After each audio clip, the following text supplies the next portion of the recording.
Hello दोस्तों, H foundation Bhilwara के YouTube channel पे आपका स्वागत है। हम अब इससे पहले फर्स्ट चैप्टर कवर कर चुके हैं। जो हमारा रासायनिक अभिक्रिया वाला चैप्टर था वो हम पूरा कर चुके हैं। आज हम सेकंड चैप्टर कवर करेंगे, जो चैप्टर है आपका अम्ल, क्षार और लवण। ठीक है। अगर देखा जाए एग्जाम के पर्पज से तो ये काफ़ी इंपॉर्टेंट आपका चैप्टर है। तो शुरू करते हैं इसको। देखो, आपके जो चैप्टर का नाम है वो है अम्ल, क्षार और लवण। तो नॉर्मली हम इस वीडियो के अंदर आपका जो फर्स्ट टॉपिक है अम्ल, अम्ल और क्षार और तथा लवण और सूचक, इन तीनों को इस वीडियो में कवर करेंगे। बाकी के टॉपिक हम अलग अलग वीडियो में कवर कर लेंगे। ठीक है। तो अगर हम शुरू करते हैं इसमें, सबसे पहले बात करें अम्ल के बारे में।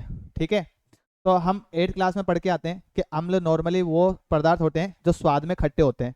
मतलब कुछ बेसिक प्रॉपर्टी के हिसाब से बता देते हैं कि अगर जो टेस्ट में आपको खट्टे लग रहे हैं, श्योर लग रहे हैं, तो आपने उनको बोल दिया कि वो क्या है, आपके अम्ल। अब इसको समझने के लिए हम इसके कुछ बेसिक प्रॉपर्टी भी पढ़ सकते हैं। उससे पहले अगर आप देखोगे इसके क्या क्या एग्जाम्पल हो सकते हैं, जैसे आपके पास है विनेगर या एसिटिक अम्ल। तो आप देखोगे कि सिरका जो होता है, उस सिरका भी क्या होता है, एक तरह का आपके अम्ल होता है।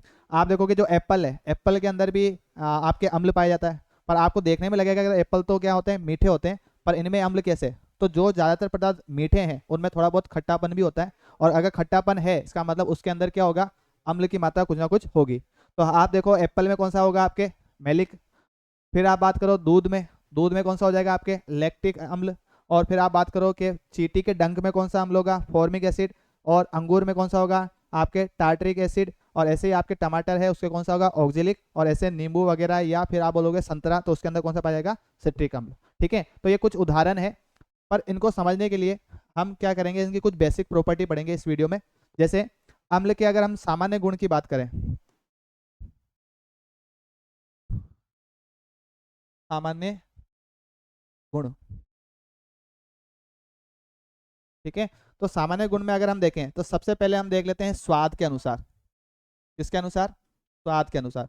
तो आप अगर देखोगे जो अम्ल होते हैं स्वाद में वो कैसे होते हैं, तो आप बोलोगे कि स्वाद में होते हैं खट्टे। कैसे होते हैं, खट्टे। दूसरा अगर अपन बात करें कि अगर हम स्वाद के अनुसार अगर अम्ल को नहीं बता पाए तो और कौन से हमारे पास तरीके होते हैं, तो हम एक उपयोग करते हैं लिटमस पेपर। तो आपके पास लिटमस पेपर अगर हम यूज करें, लिटमस पेपर, तो लिटमस पेपर जो है नॉर्मली दो कलर के होते हैं। एक होता है आपके लाल लिटमस पेपर और एक होता है आपके नीला लिटमस पेपर। पर यदि हम अम्ल की बात करें तो अम्ल जो है वो क्या करेगा, आपका जो नीला लिटमस है, कौन सा लिटमस, नीला लिटमस, उसको बदल देगा वो लाल लिटमस के अंदर। किसमें बदल देगा, लाल में। तो अगर मैं लिटमस पेपर को लेता हूँ और उसको डुबोता हूँ किसमें, अम्लीय माध्यम के अंदर डुबो देता हूँ या किसी भी अम्लीय वातावरण में उसको रखता हूँ, तो वो जो नीला लिटमस पेपर है वो आपके कौन से रंग में परिवर्तित हो जाएगा, लाल में। पर अगर आपके पास लाल लिटमस है और आप उसको अम्ल के अंदर डुबोगे, ठीक है, तो ऐसा नहीं है कि वो वापस से नीला हो जाएगा। लाल लिटमस को वो कोई परिवर्तन नहीं करेगा, कोई चेंज नहीं करेगा। क्यों, क्योंकि उसका गुण ही यही है कि वो नीले को लाल में बदल सकता है, लाल को किसी और दूसरे रंग में नहीं बदल सकता है। तो ये दूसरा गुण हो गया। तीसरी अगर हम बात करें कि इनके कुछ पीएच मान भी होते हैं। अब पीएच मान क्या होता है वो आगे हमारे टॉपिक्स में भी है, पर अगर हम देखें तो पीएच के हिसाब से इनके जो पीएच मान होते हैं वो कितने होते हैं, आप याद रखना, 0 से लेके 7 तक के बीच में। कितने होगा, 0 से 7। तो जब भी वैल्यू आपकी आ रही है जिसमें मान लो आपने किसी अम्ल का पीएच मापा और पीएच मापने पे उसका जो मान था वो 1, 2 या 7 से कम है, तो आप बोलोगे कि वो किस कैटेगरी में आएगा, आपके अम्ल की कैटेगरी में। किस में आएगा, अम्ल। मतलब 0, 1, 2, 3, 4, 5, 6 और 7 को इंक्लूड नहीं करते हुए 6.9 तक। कितना इंक्लूड करेंगे हम, 6.9 तक। तो 6.9 जो है वो आपको बता रहा है कि वो क्या है, अम्ल है। और सबसे कम यहाँ पे आप देखोगे 0 से लेकर। ठीक है। तो अगर हम इसमें देखें पूरे इसको, तो आप इसको पहचानो कि जब भी हमारे पास पीएच के मान इनमें से कुछ भी मिलेगा तो हम उसको अम्ल के कैटेगरी में रख देंगे, अम्ल के उसमें विभाग में रख देंगे, भाग में। जैसे आपको बोले कि एक विलियन है जिसका पीएच का मान कितना है, 7 है, और एक है विलियन का मान जिसमें पीएच मान कितना है, 5। आपसे बोले इसमें अम्ल कौन है, तो आप बोलोगे कि जिसके पीएच का मान कितना है, 5 है, वो आपके अम्ल होगा। क्योंकि 7 जो है, 7 हम इंक्लूड नहीं करते, क्योंकि 7 में क्या हो जाता है, वो उदासीन हो जाएगा। ठीक है। आगे देखें हम और क्या गुण हो सकते हैं। तो अब अगर हम इसको जल में घोलें, जल में घोलें या जल में घोलने पर देखें, तो हमको इसकी कुछ बेसिक प्रॉपर्टी पता लगती है। जैसे आपके पास है HCl, आपके पास है H2SO4, आपके पास है HNO3, आपके पास और क्या है CH3COOH। ये आपके हो गया हाइड्रोक्लोरिक अम्ल, ये आपके हो गया सल्फ्यूरिक अम्ल, ये आपके हो गया नाइट्रिक अम्ल, और ये आपके हो गया एसिटिक अम्ल या सिरका। अगर हम इसको पानी के अंदर डिजोल्व करते हैं, मिक्स करते हैं, तो हम देखते हैं कि इनमें कुछ कॉमन चीज़ देखने को मिलेगी हमको। क्या कॉमन चीज़ होगी? जैसे अगर मैं इसको घोलता हूँ HCl को पानी के अंदर, तो आप देखोगे कि इसके अंदर आपको H+ अलग मिलेगा और Cl- अलग मिलेगा। फिर आप देखो कि अगर यहाँ पे इसको डिजोल्व करते हैं, तो हाइड्रोजन जो आपका सल्फ्यूरिक अम्ल है, इसमें से ये जो हाइड्रोजन है वो इससे अलग हो जाएगा, और क्या मिलेगा आपको? H+। ऐसे ही H+ के बाद ये क्या बचा आपके पास? SO4 -2, ये अलग हो गया। इसमें आप देखो क्या मिल रहा है आपको? H+, इसमें क्या मिलेगा? NO3-। इसमें क्या मिलेगा? तो देखो यहाँ हाइड्रोजन इस तरफ है, तो आपको जो H है वो यहाँ से मिलेगा, और ये पूरा जो पार्ट होगा ये वाला, ये किस में आ जाएगा? आपके माइनस में। तो CH3COO-। ठीक है। तो जब हम इसको जल के अंदर घोलते हैं, तो हम इसमें एक कॉमन चीज़ देखते हैं कि इन सब के अंदर हमको H+ मिलता है। यहाँ पर भी H+ मिल रहा है आपको, यहाँ पर भी H+ मिल रहा है, यहाँ पर भी H+ है, और यहाँ पर भी H+ है। तो इसको देखने पे पता लगता है कि अगर जल में हम अम्ल को घोलते हैं, तो मुख्यतः वो हमको हाइड्रोजन आयन देते हैं। क्या देते हैं आपको? Hydrogen ion. तो हाइड्रोजन आयन देने वाले जो पदार्थ होते हैं, उनको भी हम किस कैटेगरी में रखेंगे? अम्ल की कैटेगरी में। तो पहला तो आपने देखा टेस्ट कैसा होता है, स्वाद में खट्टे होते हैं। दूसरा आपने देखा कि जब हम इसको लिटमस पेपर में देखते हैं, तो नीले लिटमस को ये लाल कर देते हैं। तीसरा हमने देखा कि जब हम इसको पीएच वैल्यू जो है इसकी वो कितनी थी? 0 से 7 के बीच में होगी। ठीक है, मतलब 7 से कम जितने भी पीएच मान होंगे वो किसके अंदर आएंगे? आपके अम्ल में। और चौथा हमने देखा कि जब भी हम इसको जल में घोलेंगे, तो ये सब घुलने पर क्या देंगे आपको? H+ ion. ठीक है। अब ये जो वैल्यू है, इस आधार पे हम बता सकते हैं कि अम्ल कौन से पदार्थ होते हैं या कौन से नहीं होते। मतलब अगर हमको 4 गुण पता है कि किसी भी पदार्थ में 4 गुण जो मिल रहे हैं, अगर ये हैं तो वो अम्ल है, और अगर नहीं है तो नॉर्मली हम उनको अम्ल की कैटेगरी में नहीं रखते हैं। तो ये आपको याद रखना है। ठीक है। अब आगे देखते हैं हम। अगला क्या है आपके? क्षार। तो क्षार की अगर हम बात करें, तो क्षार जो होता है उसको नॉर्मली हम इंग्लिश में बोल देते हैं बेस। ठीक है। तो बेस या क्षार क्या होते हैं? तो अगर वापस वही हम 8th क्लास में जाएं और 8th क्लास में देखें, तो वहां पे अपन को बताते हैं कि जो भी स्वाद में कड़वे होते हैं, जो भी स्वाद में आपके क्या होंगे? कड़वे, उसको आप किस कैटेगरी में रख देते हो? क्षार। अब क्षार के उदाहरण क्या क्या हो सकते हैं? तो जैसे आपको देखो, जो आपकी सोप्स है, साबुन है, सोडियम हाइड्रोक्साइड, ये किसकी बनी होती है? ये भी क्षार है। आपका जो डिटर्जेंट या जो आपके सर्फ है, वो भी क्या होता है आपके? आप बोलोगे कि ये भी आपके क्षार है। फिर आप क्या बोल सकते हो? जो सीमेंट नॉर्मली हम यूज करते हैं घरों में, वो भी क्या है आपके? क्षार है। टूथपेस्ट जो हम ब्रश करते हैं हमेशा सुबह के टाइम पे, या जो भी दांतों को साफ करने के लिए, तो उसका जो पेस्ट है उसका नेचर भी कैसा होता है? क्षारीय प्रकृति का होता है। और फिर जो आपके फर्टिलाइजर यूज करते हैं हम, या उर्वरक यूज करते हैं, जिसका नाम क्या है? अमोनिया, ये भी किस में आएगी आपके? ये भी आपके क्षार में आएगी। ठीक है। तो ये तो आपके क्षार के उदाहरण हो गए। पर हमको ये समझना हो कि क्षार के और क्या क्या गुण हो सकते हैं, तो उसको हम अलग अलग से देख लेते हैं। जैसे अगर हम इसके सामान्य गुण की बात करें कि अम्ल क्षार के सामान्य गुण क्या होते हैं, तो सबसे पहले वही आप देखोगे स्वाद के अनुसार। तो स्वाद के अनुसार अगर हम देखें, तो स्वाद में जो आपके जो क्षार होंगे वो कैसे होंगे? तो आप बोलोगे कड़वे। स्वाद में कैसे होंगे? ये कड़वे होंगे। ठीक है। फिर हम दूसरी बात करें कि स्वाद के बाद अगर हम देखें कि इनके पीएच मान क्या होंगे, तो आप याद रखना पीएच मान इनका होगा 7 से 14 के बीच में। ठीक है। इसमें एक चीज और याद रखनी है, आपको 7 को इंक्लूड नहीं करना है, बाकी के नंबर आपको याद रखने हैं। मतलब 7 के बाद आप 7.1 ले सकते हो, और फिर वैल्यू बढ़ते बढ़ते जैसे 7, 8, 9, 10, 11, 12, 13 और 14। तो 14 तक जो होते हैं वो पीएच मान अगर आपको मिल रहे हैं, तो वो किसके बारे में बताएंगे? आपको क्षार के बारे में बताएंगे। ठीक है। फिर हम बात करें लिटमस पेपर में, कि अगर आपके पास लिटमस पेपर है, और लिटमस पेपर कौन से रंग का है आपके? लाल रंग का। कौन सा पेपर है? लाल रंग का। तो लाल लिटमस को जब आप क्षारीय माध्यम में लेके आओगे या क्षार में उसको डुबोगे, तो आप देखोगे कि जो लाल लिटमस है वो किस में बदल जाएगा? आपके नीले लिटमस में। किस में बदल जाएगा? नीले में। तो लाल लिटमस को जो नीले लिटमस में बदल देता है, वो भी आपका क्या होता है? क्षार होता है। तो 3 गुण तो ये हो गए। अब चौथा जो गुण होता है वो क्या होता है? जब हम इसको जल में घोल के देखें। ठीक है। तो जब हम इसको जल में घोलें, जल में घोलने पर, जल में घोलने पर। तो जब हम इसको जल में घोलते हैं तो इसके उदाहरण देखें, जैसे एक तो आपके पास है NaOH, ठीक है, एक आपके पास है KOH, ठीक है, एक आपके पास हो जाए MgOH2, ठीक है, एक आपके हो जाए कैल्शियम हाइड्रोक्साइड, एक आपके हो जाए NH4OH, ठीक है। इसको हम बोलेंगे सोडियम ऑक्साइड, इसको हम बोलेंगे सोडियम ऑक्साइड, इसको बोलेंगे पोटेशियम ऑक्साइड, इसको बोलेंगे मैग्नीशियम हाइड्रोक्साइड, इसको हम बोल देंगे कैल्शियम ऑक्साइड, और इसको क्या बोल देंगे, अमोनियम ऑक्साइड हाइड्रोक्साइड। तो जब हम इनको जल के अंदर घोलते हैं तो हम देखते हैं कि इनमें क्या क्या हमको मिलेगा। तो सबसे पहले इसमें अलग हो जाएगा आपके प्लस वाला, ये पहला वाला पार्ट वाला Na+, यहाँ पे फिर बचा है क्या आपके पास OH-, तो OH- अलग हो जाएगा। फिर जब आप इसको अलग करोगे तो यहाँ क्या मिलेगा आपको, यहाँ आपको मिलेगा K+, और जो बचा वो क्या बचा आपके पास OH-, तो यहाँ मिलेगा आपको OH-।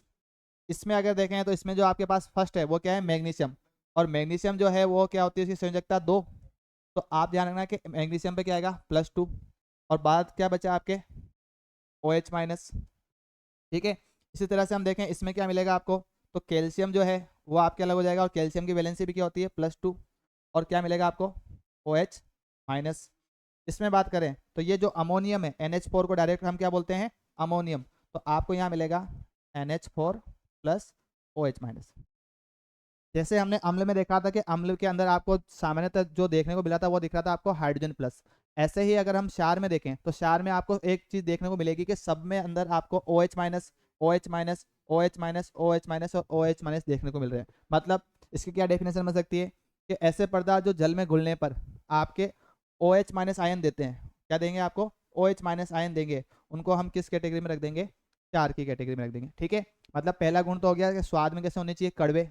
दूसरा पीएच मान कितना होना चाहिए, 7 से 14। तीसरा लिटमस पेपर, जो आपका लाल लिटमस पेपर है उसको नीले में बदल दे तो भी क्षार। और चौथा गुण हमने क्या पढ़ा कि जब ये जल में घुले तो जल में घुलने पे आपको क्या दे दे, OH- दे दे, तो OH- आयन अगर देंगे तो वो किसकी कैटेगरी में आएंगे, क्षार। इसमें एक चीज और याद रखनी है कि जो ये OH- है इसको आप क्या लिखोगे, इसको लिखोगे आप हाइड्रो ऑक्सिल, हाइड्रो ऑक्सिल आयन। मतलब अगर आपसे बोले कि जो क्षार हैं वो जल में घुलने पर हाइड्रो ऑक्सिल आयन देते हैं, क्या ये बात सही है या गलत है, तो हम बोलेंगे हाँ सही है, क्योंकि हाइड्रो ऑक्सिल आयन ही आपका क्या है OH-। देखने में ये क्या है आपके हाइड्रोक्साइड, ये पर हाइड्रोक्साइड को हम क्या लिख रहे हैं, हाइड्रो ऑक्सिल आयन। तो ये यहाँ तक आपको याद रखना है, ठीक है। तो अम्ल के बारे में समझ में आ गया हमको थोड़ा बहुत, फिर हमने देखा क्षार के बारे में समझ में आ गया। अब अगर आगे देखें हम तो इसमें लवण की बात करें कि लवण क्या होते हैं,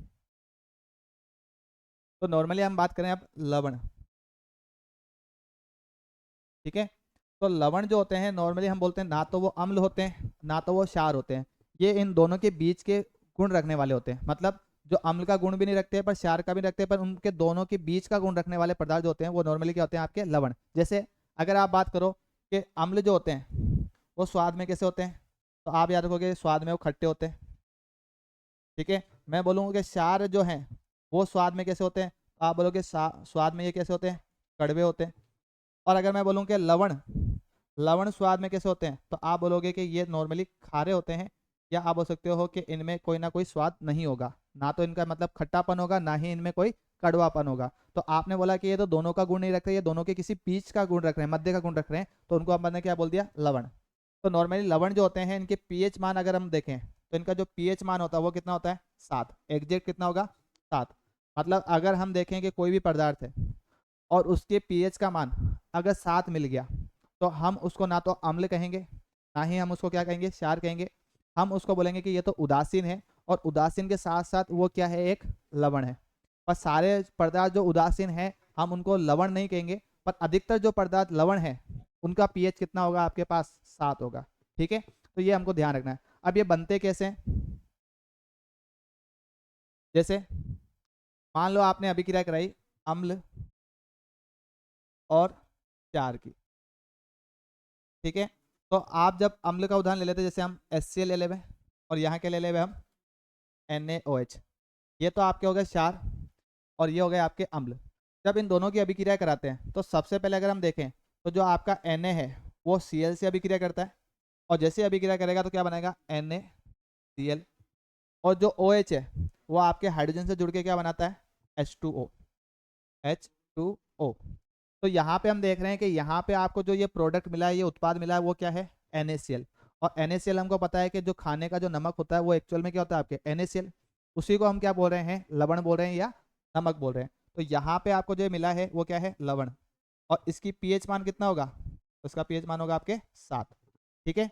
तो इस तरह से ये चीज़ समझ में आई कि जिसका पीएच मान आपके 7 है लगभग, या जो आप अम्ल या क्षार की जब अभिक्रिया कराते हो तो आपको जो पहला प्रोडक्ट मिलेगा लगभग वो क्या होगा, आपके लवण होगा। ठीक है, इतना सा आपको याद रखना है। ठीक है। अब देखो हमने बोला था कि हम लगभग इसमें 3 टॉपिक कवर करेंगे। पहला हमने पढ़ लिया है अम्ल, फिर हमने पढ़ा क्षार, और फिर अब हमने पढ़ा है लवण। लवण को हम डिटेल में और आगे पढ़ेंगे। उससे पहले हमको एक टॉपिक और है हमारा, क्या, सूचक, तो उसको पढ़ लेते हैं। ठीक है।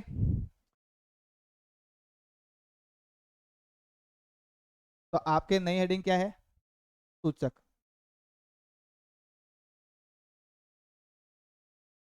ठीक है। सूचक जो है वो क्या होते हैं वो देख। तो नॉर्मली अगर हम समझे, सूचक को हम एक वर्ड बोलते हैं, इंडिकेटर। ठीक है। अब इंडिकेटर जो होते हैं नॉर्मली आपने देखा होगा गाड़ियों के जो साइड में लगे होते हैं, जहाँ पे भी आपको मुड़ना होता है तो आप क्या देते हो, उसका डायरेक्शन दे देते हो और वहाँ पे मुड़ जाते हो।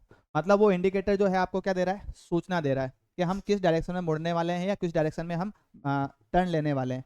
इसी के अनुसार अगर हमको एसिड और बेस पहचानने या अम्ल या क्षार के बारे में पहचान करनी है, तो आपको ये पहले ध्यान रखना पड़ेगा कि भाई नॉर्मली हम सारी चीज़ों को टेस्ट करके नहीं बता सकते। तो कुछ ऐसे आपके पास पदार्थ हो, जब आप अम्ल में या क्षार में उसको डालो तो आपको बता दे कि ये अम्ल है या ये फिर क्या है, क्षार है। तो इसी के आधार पे हम बोलते हैं कि सूचक जो होते हैं वो ऐसे पदार्थ होंगे जो आपको बताएंगे कि कौन सा पदार्थ अम्ल है, कौन सा पदार्थ क्षार है, या कौन सा पदार्थ लवण है। मतलब सिंपल डेफिनेशन क्या बन रही है आपके, कि जो अम्ल, क्षार तथा लवण, इनकी पहचान करने में, इन तीनों की क्या कर रहा है आपसे, पहचान करने में सहायता करें, उसको हम क्या बोलेंगे, उसको हम बोल देंगे सूचक। ठीक है। अब सूचक जो होते हैं वो एक्चुअल में क्या होते हैं, तो जो डेली लाइफ में आपको जो पदार्थ मिल रहे हैं उसी के तरह के एक पदार्थ होते हैं, जिसमें हम इसको अलग अलग कैटेगरी कर सकते हैं। जैसे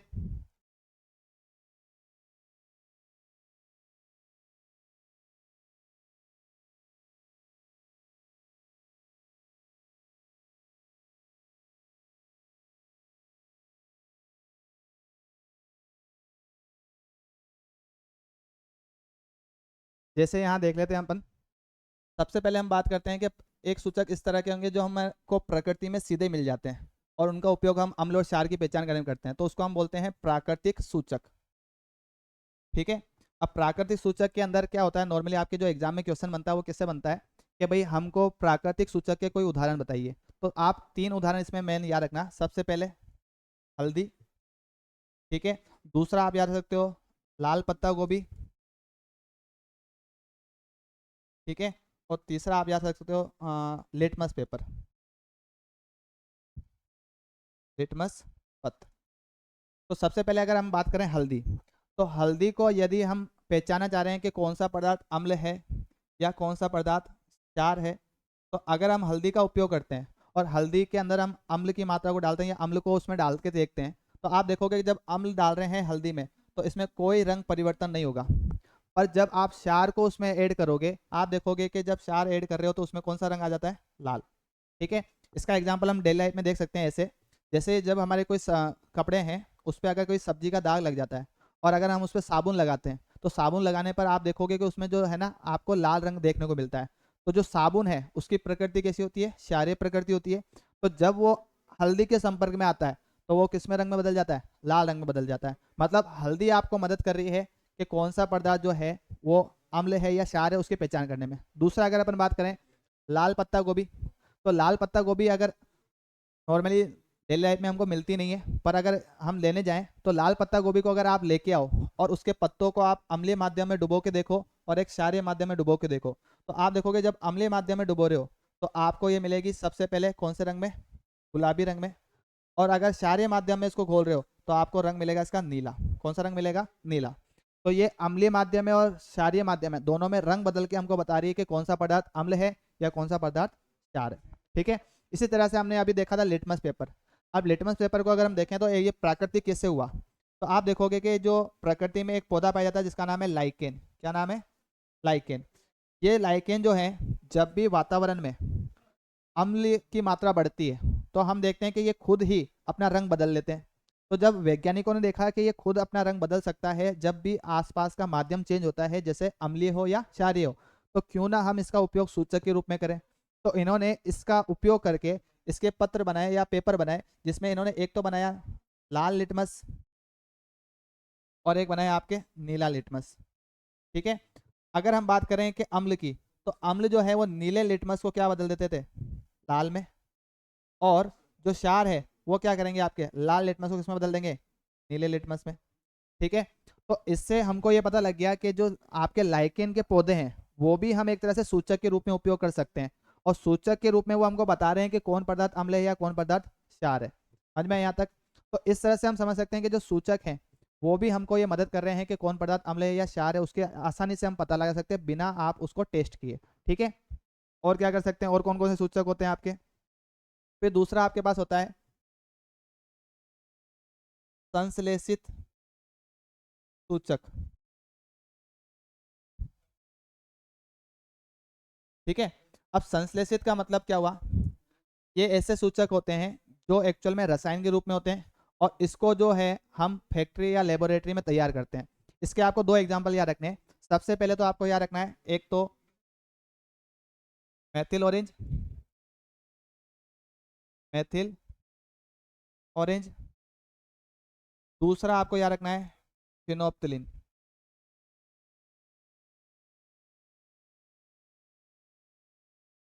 ठीक है। तो पहला आपके क्या है, मैथिल ऑरेंज। इसमें अगर हम देखें कि आपके पास एक तो होगा अम्ल और एक होगा आपके क्षार। ठीक है। तो मैथिल ऑरेंज की अगर हम बात करें, तो मैथिल ऑरेंज जब अम्ल के संपर्क में आते हैं तो आपको वहां पे एक रंग देखने को मिलेगा, कौन सा? लाल। ठीक है।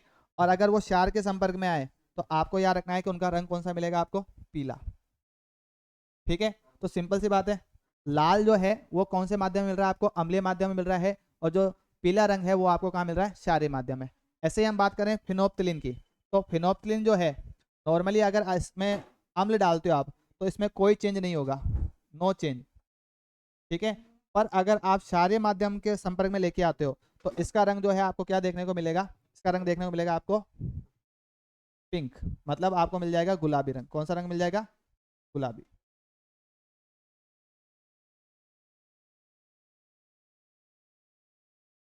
कौन सा रंग मिलेगा आपको इसमें? गुलाबी रंग मिलेगा। ये आपको याद रखना है। तो पहले आपने पढ़े प्राकृतिक सूचक, उसमें तीन उदाहरण पढ़े हमने। सबसे पहले पढ़ा आपने आपके हल्दी, दूसरा आपने पढ़ा उसमें लिटमस पेपर, और तीसरा आपने पढ़ा उसके अंदर लाल पत्ता गोभी। ऐसे ही आपके जो संश्लेषित सूचक है वो आपके कितने प्रकार के हो गए? दो हो गए। दो कौन कौन से? एक तो हो गया आपके मैथिल ऑरेंज, एक आपके हो गया फिनोप्थिलिन। तो जो मैथिल ऑरेंज है वो अम्लीय माध्यम में लाल हो जाता है, क्षारीय माध्यम में पीला हो जाता है, और जो फिनोप्थिलिन है वो आपके अम्लीय माध्यम में कोई चेंज करके नहीं बताता है, कोई रंग परिवर्तन नहीं होता है, जबकि क्षारीय माध्यम में उसका रंग कैसा हो जाता है? गुलाबी हो जाता है। ठीक है। अब इसमें ये तो इंपॉर्टेंट है, ये एक सबसे इंपॉर्टेंट इसमें सूचक आता है जो आपके है गंधीय सूचक। कैसा सूचक है वो? गंधीय सूचक।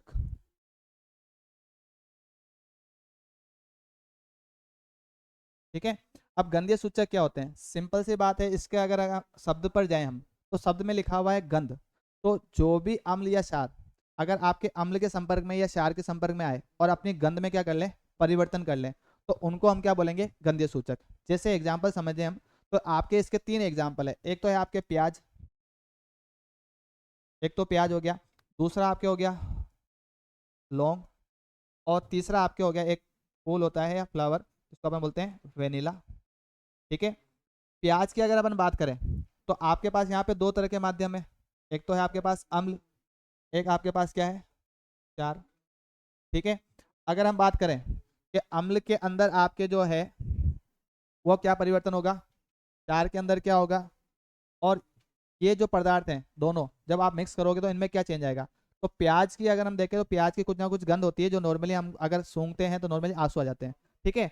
पर अगर हम प्याज के टुकड़े को लें और उसमें क्या डाल दें? थोड़ा बहुत अम्ल डाल दें, और आप देखो कि उसकी गंध में क्या परिवर्तन हुआ, तो आप बोलोगे कोई परिवर्तन नहीं होगा, कोई परिवर्तन कोई परिवर्तन नहीं होगा। मतलब हम कह सकते हैं कि ये जो तीनों सूचक है आपके प्याज, लौंग और वेनिला, जब आप इसको अम्ल के अंदर रखोगे तो अम्ल के अंदर इनमें कोई भी चेंजेस देखने को नहीं मिलेंगे। इनकी जो गंध है वो की वही रहेगी जो पहले थी। मतलब प्याज की जो गंध है वो प्याज जैसी पहले थी वैसे भी अभी भी रहेगी। वैसे ही आपके जो लौंग है उसकी जो गंध है वो वही रहेगी। और ऐसे ही वेनिला है उसकी गंध भी वही रहेगी। पर अगर अपन क्षार के संपर्क में लेके जाएं किसको, प्याज को, तो आप देखोगे कि प्याज जो है यहाँ पे कैसी हो जाएगी, गंधहीन। कैसी हो जाएगी आपके, गंधहीन। कैसी हो जाएगी, गंधहीन। और ऐसे ही आपके जो लौंग है वो भी गंधहीन हो जाएगा और ये भी कैसा हो जाएगा, गंधहीन। गंधहीन का मतलब ये हुआ कि पहले उनमें जो गंध आ रही थी अब गंध आना बंद हो गई। अब वो अपनी गंध को खो चुके हैं क्योंकि इन्होंने अपनी गंध में परिवर्तन किया है इसके कारण। तो आपने बोला कि ये गंध में परिवर्तन करने वाले पदार्थ हैं, जब ये अम्ल या क्षार के संपर्क में आ रहे हैं तो आपने इनको किस कैटेगरी में रख दिया, गंधीय सूचक के अंदर। किस में रख दिया, गंधीय सूचक के अंदर। ठीक है, तो इस तरह से हम अगर समझे तो आपने इस वीडियो में हमने नॉर्मली सबसे पहले क्या पढ़ा, अम्ल के बारे में। अम्ल की अगर बात करें तो अम्ल के हमने कुछ बेसिक गुण पढ़े, जैसे स्वाद में कैसे होते हैं, ये खट्टे होते हैं। ठीक है, फिर हमने पढ़ा कि लिटमस पेपर में क्या करेंगे कि नीले लिटमस को लाल में बदल देंगे पर लाल लिटमस में कोई भी चेंज नहीं करेंगे। फिर हमने पढ़ा कि इनके पीएच मान जो होते हैं वो कितने होते हैं, 0 से 7 के बीच में होते हैं और 7 से कम होंगे। जितने भी पीएच वाले मान होंगे वो क्या होंगे, 7 से कम होंगे। फिर हमने बोला कि जब इसको हम जल के अंदर घोलते हैं, जल के अंदर घोलते हैं तो ये सब क्या देते हैं आपको, H+ आयन देते हैं। ठीक है, तो अम्ल के बारे में हमने 4 गुण पढ़े। फिर ऐसे ही हमने क्या पढ़ा, आपके क्षार के बारे में पढ़ा। क्षार जो है उनके सामान्य गुण पढ़े हमने। क्या गुण थे, सबसे पहले स्वाद में कैसे होते हैं वो आपके, स्वाद में कड़वे होते हैं। फिर हम बात करेंगे पीएच का मान कितना होता है, तो आप याद रखो कि 7 से 14 के बीच में होगा। 7 से 14 के बीच में आपको याद रखना है कि 7 को इंक्लूड नहीं करना, बाकी 7 के ऊपर सारी वैल्यू आपको लिखनी है। और अधिकतम मान कितना हो सकता है क्षार का, तो पीएच मान उनका 14 हो सकता है। फिर हमने बोला कि लिटमस पेपर, ये लाल लिटमस को किसमें बदलते हैं, नीले लिटमस में बदलते हैं। और ऐसे ही हम देखें कि अगर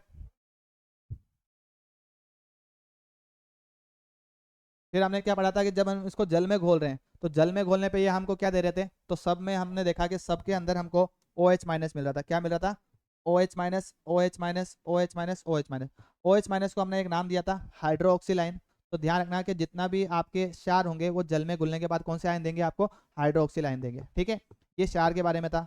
फिर हमने क्या कवर किया इस वीडियो में, हमने देखा कि जो सूचक हैं वो क्या होते हैं। तो आपने देखा कि सूचक ऐसे पदार्थ होते हैं जो नॉर्मली आपको अम्ल और क्षार की पहचान करने में मदद कर रहे हैं।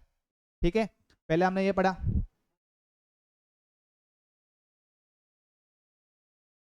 ठीक है, तो हमने क्या पढ़ा कि सूचक वो होते हैं जो हमको अम्ल या क्षार में पहचान करने में मदद करते हैं। फिर उसमें हमने 3 उदाहरण पढ़े। पहला पढ़ा हमने प्राकृतिक सूचक, दूसरा हमने पढ़ा संश्लेषित सूचक, तीसरा हमने पढ़ा कि आपके गंधीय सूचक। तीनों की अगर बात करें हम तो हमने जो है नॉर्मली आपको किस तरह से इसको याद रखना है, आपको सिर्फ एग्जाम्पल के तौर पर याद रखना है कि प्राकृतिक सूचक कौन कौन से होते हैं, आपके संश्लेषित सूचक कौन कौन से होते हैं, तीसरा आपके अगर बात करें तो आपके जो गंधीय सूचक होते हैं वो क्या होते हैं। तो इस तरह से अगर हम इसको कवर करेंगे तो आराम से इसको इजीली कवर कर सकते हैं ना। तो